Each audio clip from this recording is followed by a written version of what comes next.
At the horizon, you're seeing this thin, brilliant blue band, and above it, pure black. The whole atmosphere is in that thin, iridescent blue band. That's our whole environment. The contrast is so spectacular.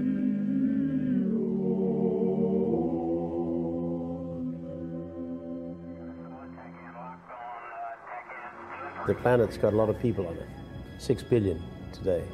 But in the next 25 years, we'll add 2 billion people to the planet. So it'll be a planet of 8 billion. And so it becomes an extremely important issue that all of us should join together to protect the planet that we're living on. Each citizen, each entrepreneur and manager and each politician is responsible to keep our planet worth to live on for our children, for the next generations. The world is growing in terms of its population, and people's aspiration to have a better tomorrow than today is, I believe, in the minds of everybody. Every living system, every life support system that together make up the biosphere, they're all in decline. And it is the externalization of costs that's allowing that to happen, the trashing of the biosphere.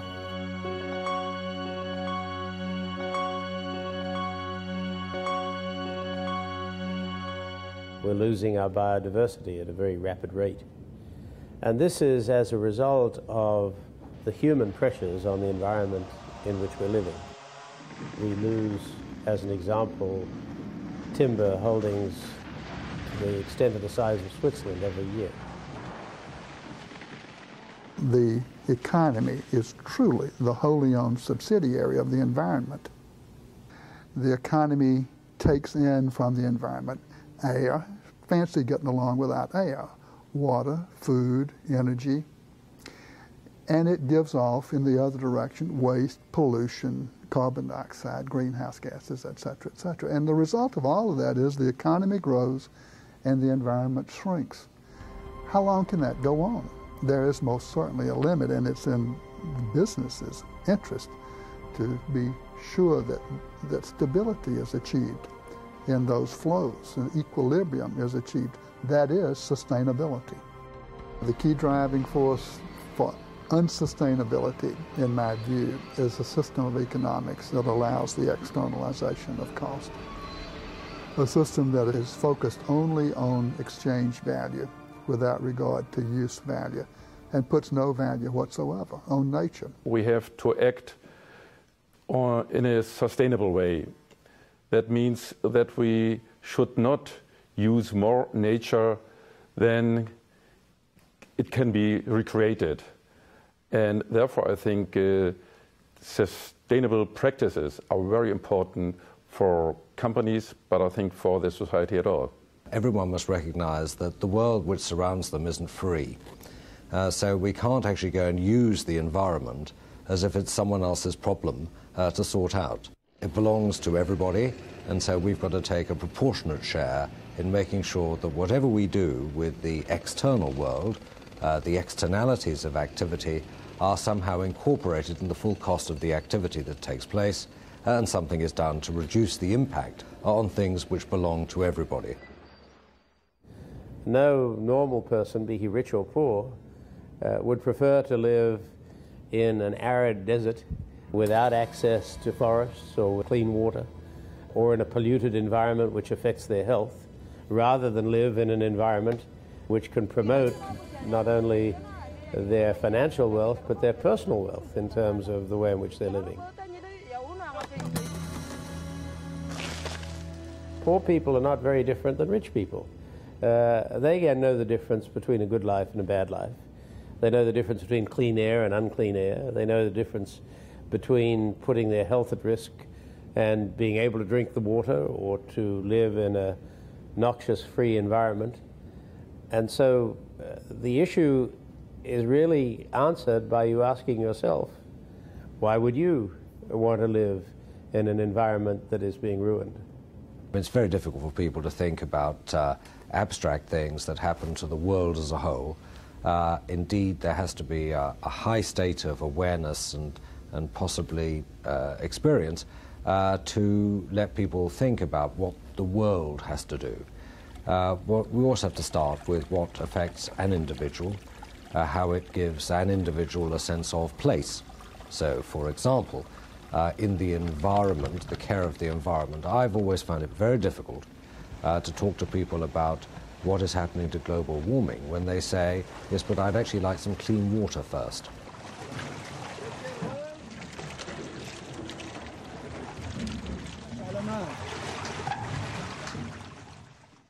In terms of the way the corporations conduct themselves, they need to recognize that spewing out noxious fumes into the atmosphere, or putting acid into water, or putting toxic materials in the ground may be a short-term expediency, but in the long term will affect the people around them, who sometimes get so mad that they turn the factory into a rubble by tearing it down.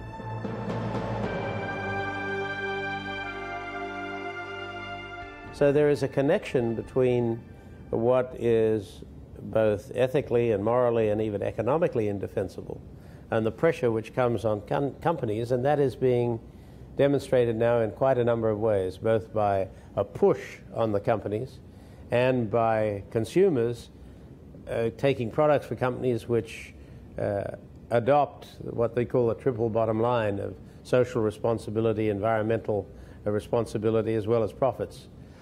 For us, there are two things that we focus on, which make our business, I think, better for the future. And these are the natural environment and the way in which we deal with communities and human rights.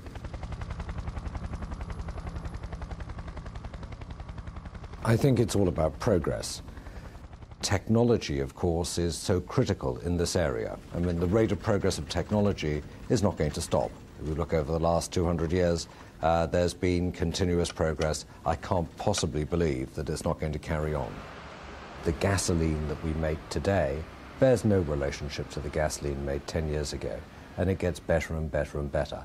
It has no benzene, no sulfur, no lead in most parts of the world, and this dramatically improves the way in which engines work and reduces the amount of low-level pollution, which produces smog and all sorts of things like that, but also make the engines more efficient, so they produce less carbon dioxide for every unit of work they do. And so it's about progress. In order to maintain progress, we have to maintain development. And curiously, I believe that all the problems that people see with development are best solved by more development rather than less. So sustainability, however we define it, is something which is important so that we can carry on developing for the benefit of mankind. Every single way you look at the world, it's clear the world's going to consume more hydrocarbons every day as peoples of the world develop. One of the fundamentals of development is its energy. It gives people the aspiration to have light and heat or cool and mobility. And it's a very, very important component of the world's future progress. However we look at energy, a large bulk of it will come from hydrocarbons for the foreseeable future. I'm sure there'll be other types of engines added to the overall fleet of cars and trucks, but there's a lot of room still for huge efficiency gains from the internal combustion engine. Of course, there'll be changes in the energy mix. We'll probably use more natural gas than crude oil as time goes by, because natural gas actually produces things more efficiently. Now, first question to ask is, why on earth should we bother? And indeed, some readings of the way in which the economics of business work is to say, well, we're in shareholder value, we're in the business of increasing shareholder value, and people look very short range and say, and that's a quarterly thing, every 90 days you have to do something, so let's not bother with any of this. We're in the business of being in business, and if the world's free, let's use it that way. This, I think, is a deep misconception of the nature of business. First of all, the value of a business is set by its long-term growth rate, long-term. All the value is in the future, not in the past, and not in the quarter. And in my business in particular, we have to deal with 50 to 100-year timescales. Having a sense of social responsibility and environmental responsibility does not by any means mean that you make less money than you do if you are behaving in an appropriate way. I believe personally that we will only realize real value by doing what we do in an environmentally responsible way. In the summer of 1994, the company was already 21 years old. And for the first time, we began to hear a whisper from our marketplace, mainly from interior designers and architects, asking, what is your company doing for the environment? And we really had no answers for that. And while I was sweating, Paul Hawkins' book, The Ecology of Commerce, landed on my desk, and I began to read it. And very quickly it became, as I've described it many times, a spear in the chest, a real emotional, epiphanal experience. And it convicted me on the spot as a plunderer of the earth, and I knew immediately what I had to say to our people, and that is that we should be the company that leads the industrial world towards sustainability. Somebody has to lead, why not us?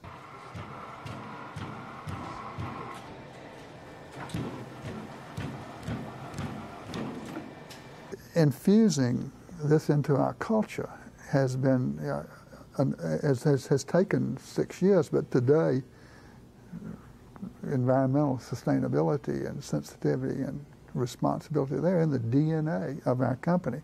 We've changed the culture of our company, changed its value system. We've eliminated half the waste in our company over the last 6 years, and that's measuring waste against perfection.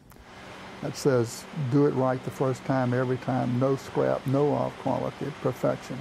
And against that very harsh standard, we've reduced waste by half. And there's much, much more to be done there as we move ahead on closed-loop production processes, including retrieving our products at the end of their useful lives and giving them life after life, capturing those precious organic molecules and giving them life after life. We've studied mountain sustainability very, very carefully, and so far we've found 7 faces of the mountain, and we're intent on climbing all 7 and meeting at the top, and that defines for us sustainability, zero footprint. Picture the point at the top of that mountain. The 7 faces of the mountain are eliminate waste, benign emissions, to be sure whatever we emit is benign and harmless to the environment, renewable energy, first efficiency and then switching to renewable sources, closing the loop on material flows, carbon neutral transportation. When we've sited our factories near their markets, which we do, and planned logistics for maximum efficiency, which we try to do, when we video conference to save the unnecessary trip, when we've done it all, there will still be a carbon gap. And truly only the automotive industry can close that gap. We'll do our best with carbon offsets. Today we plant trees for travel. I'm told that a tree in its lifetime will sequester the carbon generated by 4,000 passenger miles in a commercial jet. So every time one of our people flies 4,000 miles, we plant a tree. Sensitizing our people and the whole community of interest, customers, suppliers, the communities from which we come, creating, if you will, an ecosystem around interface where cooperation is the prevailing mode as opposed to confrontation. And finally, reinventing commerce. When all the rest of this is in place, it will be possible for us to sell the service that our product delivers rather than selling the product itself. And that is good ecology. As you will see on television, many of the ads that are now appearing showing little children running across a carefree country scene saying, my dad works for such and such a company and they make this possible. If you're a hard-headed businessman and you're looking about marketing, those ads would not be going on television unless it was having an impact. So it's very clear in the behavior of companies that they are anxious to project not only a profitable future, but also a morally and ethically sound future. And there's a lot of reason to think that The two are not incompatible. If a company acts sustainable, then I think it gets, of course, a positive reputation, which will help also for the public relation of the company.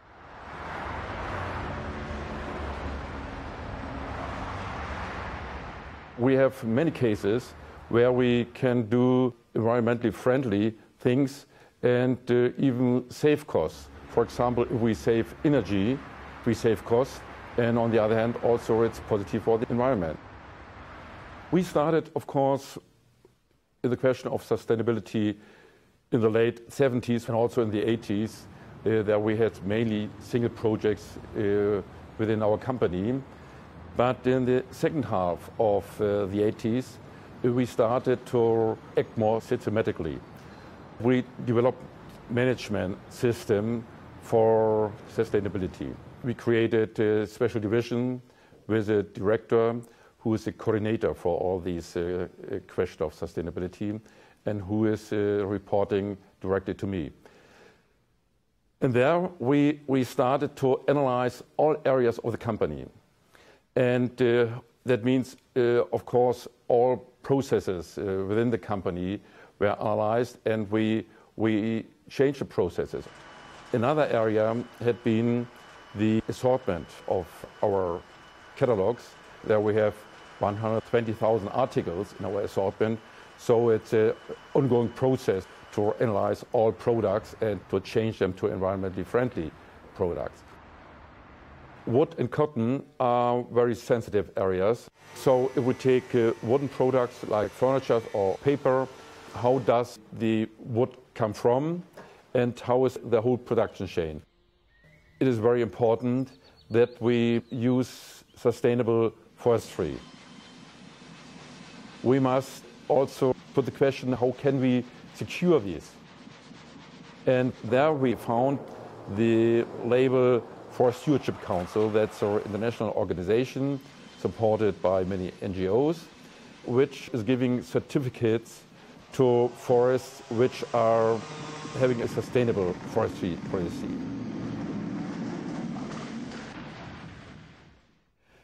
The same with cotton. I think there we know that cotton is using a lot of water, and it's spoiling water by fertilizer, by chemicals, and therefore we have also to start with the cotton plants. We help to change cotton plants into environmentally friendly production or plants. Trade, of course, is always done for economical reasons, that the trading company wants to make profits. And therefore, trading companies are importing from companies and from countries where they get the best prices. So we have to define standards which finally can be reached also by companies of the third world. We have defined social standards which are part of our buying contracts with our manufacturers. And of course, it's not enough to define social standards. We have to control it. And what is very important, we have to support our manufacturers to reach these social standards, in particular in countries of the third world. And what is interesting is that the manufacturers are basically not against these social standards or environmental standards. They understand it, they accept it, and they are willing to reach it. In particular, when we tell them that it is our requirement to place orders. As we have a certain size and therefore a certain buying power, these manufacturers, of course, are interested to meet our standards. These standards, of course, require no child labor and minimum wages and working hours and no discrimination in respect of gender, in respect of religion or ethnic groups. This is very important. They don't have the feeling that we are just dictate them what they have to do, but that we are cooperative and that we want to work together with them to help the environment, to help the people, and finally to make a good business together. Well, the role of the private sector is incredibly important because, first and foremost, if you can provide jobs to people, that's the first key out of poverty. You need to have growth. And people that live in an atmosphere where they have opportunity and where they can improve their life standards are obviously much better able to cater to the environment around in which they live. I think behind all this is a growing recognition on the part of individual human beings that it is an economic and social cost not to take advantage of sensible practices for sustainable development. And of course the bank plays a role, a partnership role with all the players. For example, after the discussions on the various environmental treaties, Kyoto being a turning point, we started a carbon fund in which we could offer companies the possibility of reducing their exposure in terms of carbon emissions by buying certificates that would appreciate the environment rather than depreciate it. That was a prototype fund with about 145 million in it, bringing governments and private sector together. What we're trying to do, and the real test of our organization, will be less the specific initiatives that we can point to in a box, but much more importantly, how they're integrated into every activity in which you're engaged. All business, I think, in some way or another, has to think about it. All business, I believe, is beginning to think about it. There are degrees and degrees of thought. But of course the counterbalance to all this is what governments do. And governments are there to express some sort of general intent of the populations that they govern. And they in turn have to have a role in providing a framework in which business can operate such that one business cannot take advantage of another business. What we're finding is that in the bank we're being asked more and more to consult with governments on the framework in which companies should operate. And in fact, in our whole approach to development now, which we call a comprehensive approach, like a comprehensive development framework, we try and establish the good governance and the framework of laws and rights, protection of rights. International standards are getting more and more important as the world, the societies are getting more and more global. Therefore, we have to set rules, how they live together, how they work together, how they play together. Rules in the financial area, rules of foreign policy, how governments are working together, but also rules how people can protect environment and how social standards are set. Are you with me? Are you? I think the NGOs are getting more and more important because the public realize that they are more neutral. They trust the NGOs. And therefore the NGOs, I think, getting more and more influence in our society. So you really want to have a development of a process in countries, both developed and developing countries, where the legal and judicial system is such that you can set up a framework for supervision and monitoring, not only through the courts, but also, may I add, through the regulatory system, through the strengthening of government. But you need a coherent system, because just regulations, unless you have a legal and enforceable mechanisms, don't mean anything. I believe the power is with the people. I believe people have to lead. It is the people who are the marketplace. It's the people who are the voters. Government has its role. It has taxing power, and it would be possible for governments to redress the externalities and internalize the externalities through an enlightened taxation policy, taxing good things that you'd like to encourage, like income and property to tax bad things you'd like to discourage, like waste and pollution and carbon dioxide. So a tax shift in a revenue neutral way would change the world as we know it. But ultimately, the marketplace will move business. I think in very poor countries, the individual sometimes doesn't have the possibility to choose between different offers. Sometimes they are happy if they get some product at all. But in the industrialized countries, there we have enough competition, so the consumer really plays an important role. Every day he can decide where he wants to buy a product and what product he wants to buy.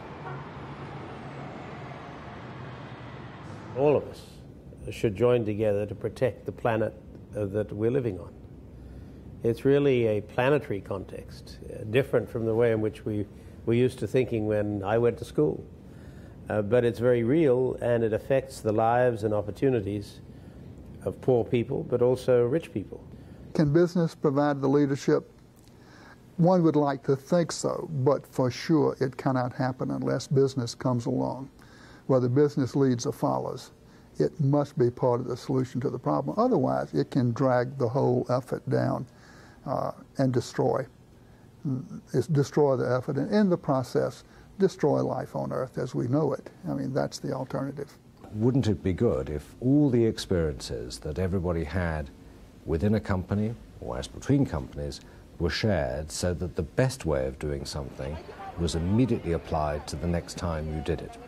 It is likely that there is someone somewhere doing something you're doing better than you're doing it. The key is to find out who they are and to have a dialogue with them to see what you can learn. There are signs, real signs, tangible signs that people are waking up. And in my mind, that is the driving force for this. It is the hope of the future, that people will rise up and demand the products, the processes, and the approaches by government.